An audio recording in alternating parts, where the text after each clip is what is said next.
Bilang taon-taon na nakaugalihan, nagsagawang Integrated Midwives Association of the Philippines Pangasinan Chapter ng Midwives Congress sa lungsod ng Dagupan.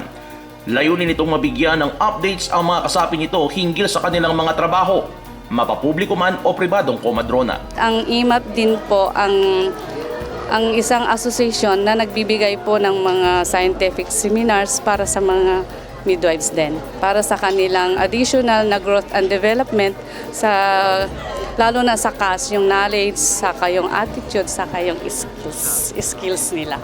Ang midwife umano ang pinakaunang pinupuntahan ng mga tao sa komunidad, dahilan upang ituring itong napakahalaga at marangal na propesyon. Pinagsisilbihan po natin ay magmula sa pagbubuntis, sa pangangalaga po ng mga ina natin, sa pangangalaga po ng mga bata, at lahat po ng tao sa community ay nakakasalamuha po natin silang lahat. So ang inaalagaan natin ay yung buong kalusugan po ng komunidad. Health is wealth. Yan naman ang binigyang diin ni Board Member Amado Pogi Espino III. Kinatawan ni Governor Amado T. Espino Jr. bilang guest of honor and speaker sa naturang aktibidad. Ano man po ang posisyon ninyo sa buhay, presidente ka man ng Pilipinas hanggang sa CBO, pagsakit na po ang tumama sa isang pamilya, sagad po ang naputo, hindi po ba? Kahit napakaraming pera ng isang tao, pag tinamaan po ng sakit. Kaya nga sabi nga nila, health is wealth. Dagdag naman ni Castillo, ang pagsasagawa ng nasabing pagtitipon ay hindi lamang daan sa pagkakaroon ng karagdagang kaalaman, kundi maging partisipasyon sa iisang misyon at pananaw bilang isang pamilya. Para magkakasama-sama kami once in a year, para sa ganun po,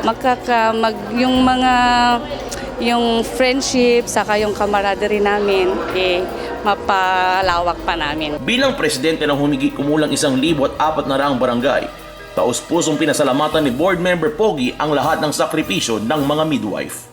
Ito pong pagsisilbi dapat natin ay tuloy-tuloy.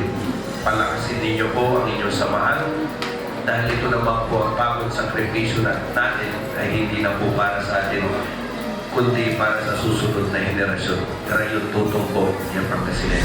Kulong ang isang 39 anyos na lalaki matapos itong magpakilalang pulis at manakot ng isang security guard sa lungsod ng Dagupan.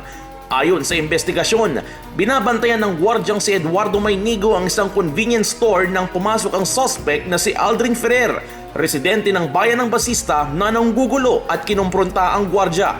Ipinakita nito ang baril na nasa kanyang tagiliran at nagpakilala bilang isang pulis. Sabi niya, pulis ako, may baril din ako.